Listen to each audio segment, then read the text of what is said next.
The orchard. It is the day of Canon Water's funeral. Jeff hopes to revive the ancient apple fair. Colin has bought a new hoe, but has not yet told Felicity.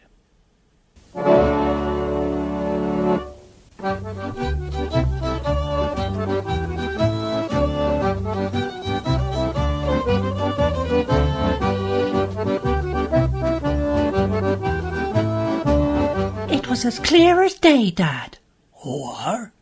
The real Dr. Mandible is 68, but this chap at the vicarage calling himself Dr. Mandible, he's 45 at most, wouldn't you say? Or? So he's told the bishop a pack of lies and killed Canon Water to silence him. Or? Not the sort of man we want as our vicar. Or? If only you could remember what those voices were saying. By the time I arrived, it was too late. Or? I know they were faint and you were outside. But cast your mind back. Try to remember, Dad. Try. Or?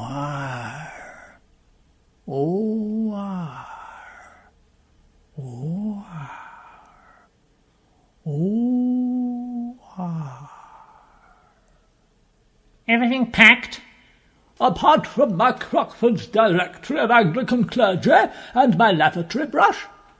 I'll fetch the book for you. I can do it. No, let me. Oh, I'll pick it up. It's fallen open But this can't be right. It's your own entry. It says you were born on... But you're not 68.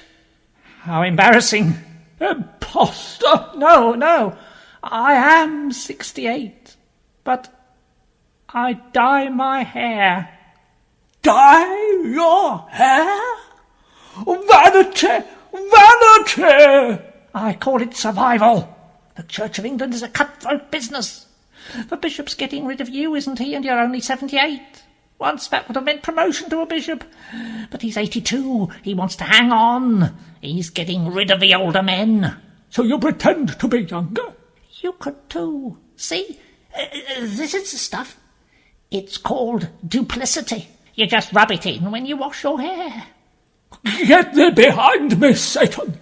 It might get you that post at the cathedral. Is it really that easy to use? Yes. Why not try it? Try it. I shall not resort to duplicity of any kind. But I shall keep your secret, for 2 reasons. Which are? Firstly, the bishop won't take kindly to the person who points out he's made a mistake. Oh, that's true. Secondly, I am completely bald. Oh, yes, that's a point. I'd forgotten that. So kindly pass me my lavatory brush, and I shall be on my way. Oh, certainly. Oh, dear, it appears to be broken. Look out! It's going to snap! Get away from the stairs! No!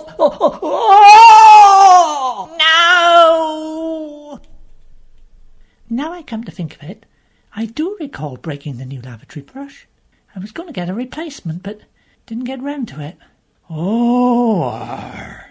No, it doesn't mean it was my fault. What it means is that the canon's death was entirely accidental, and nothing to do with that nice Dr. Mandible. And I must say it's a pity you didn't remember all this before, Dad. Don't give me that.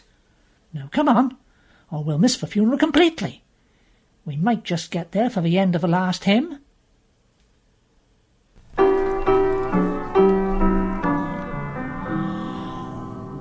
Holy Spirit, who did brood upon the waters dark and rude, and bid their angry tumult cease, and give for wild confusion peace. Who hears every cry to thee for those in peril on the sea.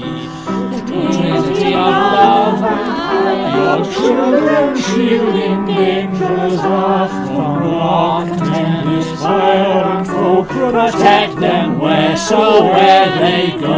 Thus evermore shall rise to me the hymns of praise from land and sea.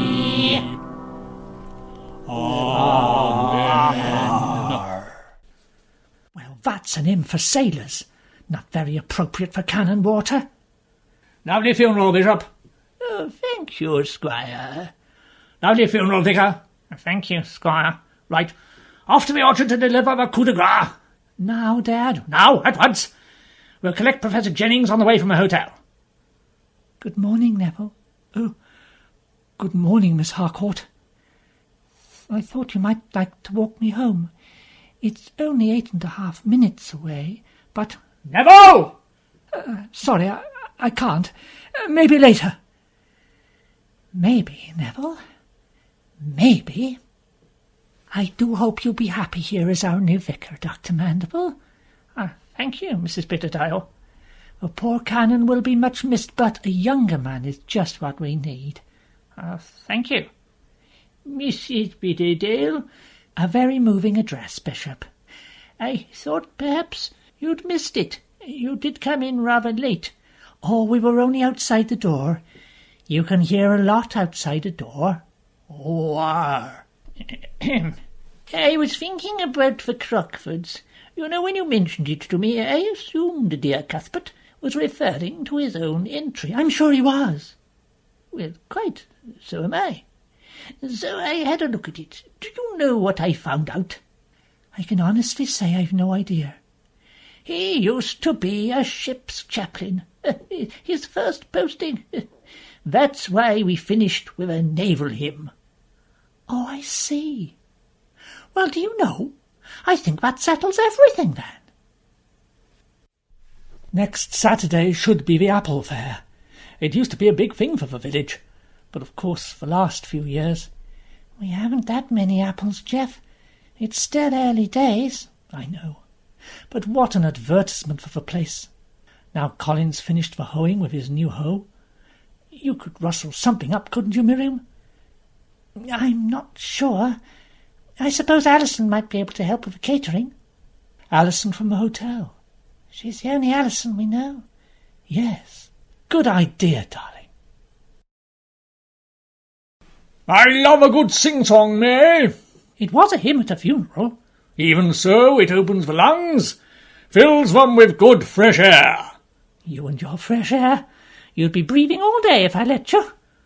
Oh, no. What is it? Betty Talbridge. Oh, what does she want? I thought we'd settled this matter. Well, if she wants a fight, she can have it, man to man. No more trying to compromise. Good morning. I haven't come for a quarrel. I think we need to talk. Settle matters. We have talked, and we have settled matters. Shall we go inside? Thank you. I suppose so. Best medicine in the world. Tom? Tim? What are you doing home at this time, boys? Been working up at the orchard. We got a message. Or they're going to revive the apple fair on Saturday and wondered if we all could help. Or on a small scale. Or well, it's a nice idea. I do miss the apple fairs. Tell them we'd be happy to help. Or Tim? Tom? Where's the other one? Don't know. Don't know? Been spending a lot of time with Mrs. Picton, Yav. Oh, I do hope he's not up to his old ways again. We don't want any more of that sort of trouble. Off to Yodelbright, Colin? Yes, dear, yes. To sell some encyclopedias? Yes, dear, yes. I hope you do better today. Oh, so do I, dear, yes. The door-to-door encyclopedia business is rather slow just now. No more working up at the orchard, spending your own money on tools and not getting any wages. Oh, certainly not, dear. No, you made that very clear. I mean, I made that very clear to them. I see. I'll be going then. Do you know what this is, Colin? A hoe broken in two with an axe. With an axe. You see, I happened to get up at 2 o'clock this morning because I couldn't sleep, and I happened to wander down to the shed. Oh, yes, I saw the lock was forced. I was going to blame little Timmy Rackshaw, and I happened to find at the back, under a lot of old sheeting, this hoe. It looked brand new, but of course it can't be. No. Not after you promised not to buy any new tools. So I thought I must be seeing things. Yes, perhaps you are. So to be sure, I took the axe and chopped it up. Because if it's real, well, there's no harm done, because it must be such a very old hoe, mustn't it? Yes, dear. So you better go off to Yodelbright and sell some encyclopedias. Yes, dear. And that means when you come home tonight, you will have some money to show me, won't you? Oh, definitely. Yes, dear, yes. Thank you. And Colin? Yes, Felicity? Get rid of this hoe! The Apple Fair? Yes, I've heard of it. It was a big annual event round here, wasn't it? That's right, Alison, yes. With dancing and apples, yes. We won't have many apples, of course, but we will be hiring the Morris men and a maypole. Well, that's half the battle. I shall certainly come. Yes, thank you. It's just I was wondering if you'd help with the catering. I'll pay for everything, of course, but your kitchen and some help. Actually, it might be very good for both of us, Miriam. It shows what the hotel can do, as well as advertising apples. Exactly. Will Tony be coming? Only I'm sure Jeff will need help with the drinks. I'm not sure. Gosh, he should have been back from Glossop hours ago. It's funny, you know. I used to count the minutes Tony was away, always wondering where he was and what he was getting up to. But now the hotel is doing so well and keeps me so busy, you lose track of time. That, and I don't really care, to be honest. Oh. Morning, Colin. Tam tell you about our plans for the Apple Fair? Yes, actually. About that, really, this time next month we might turn a profit. Might, eh? You said you'd be able to pay me after a couple of weeks. That's next Thursday. Figuratively speaking, Colin.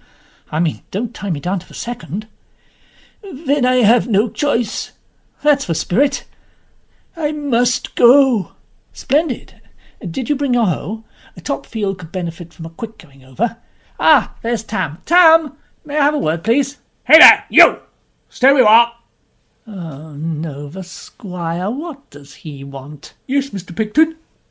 In a moment, Tam. That dratted squire and his son are here again, with a strange man I don't recognise. I've been reading about cowboys. Really? Yes. Like in the pictures. Randolph Scott. Gun, hat, lady, saloon, piano, sheriff, long shapely legs in fishnet stockings. I can read all them words. It's very commendable, yes. Oh dear. This is Professor Jennings. He's a professor. Tell him, Jennings. Pleased to meet you. And you? Tell him! According to ancient law, pre-Magna Carta, this document here, and the parish records at the library. I'm going to join the library. Shut up. Go on. Well, trouble is I've got to fill out this application form. Not you. You go on. Under the Peasant Land Suppression Act of 1192 and the Norman Charter of 1108, underpinned more recently by Henry VII's Declaration of Manorial Control and Licence 1500, the orchard belongs to me, all of it, lock, stock and apple barrel. Get out. What? You heard me. Get out. Neville, throw him out, and the rest of his shower, and whatever apples they've managed to produce, too. That's not right. What does it mean? Well, when the village changed its name, the orchard became its property. The 1500 licence embeds it in current law. No, that's not right. I beg your pardon? As you say, the licence is not an act. It was never given full force of the law, and in any case it would have been superseded by Henry VIII's Act of Royal Supremacy over Land I Want of 1532. Ah. What do you mean, ah? He may have a point. Oh, what? If you study paragraph 6 of the chapter and section 8 of the licence, and, all, I'm afraid, of the 1532 Act, you will see, in fact, that the village belongs to the orchard. What? Oh, yes, that would work too. Well, how amusing. Amusing? Hold me back, Neville. Sorry? Too late. You, sir, are a numbskull. Just a minute. Colin, are you right? Oh, yes. It's because we live in an unspecified geographical location. Professor, is he right? Probably, yes. Have you got a cold compress? So, I own the village? Yes, you own the village, except that anyone who owns land in the village still does, just as you own the orchard. So, but I don't actually own anything. It's theoretical, you see, all theoretical. You do own any common land, and the Farmer's Hand public house. Oh, yes, you'd own that. I own the public house? No. What? But you just said, I mean the land, you see. You own the land it stands on. They should pay you ground rent. Yes. They pay me ground rent. There you are, you see. But not any more. It's yours now.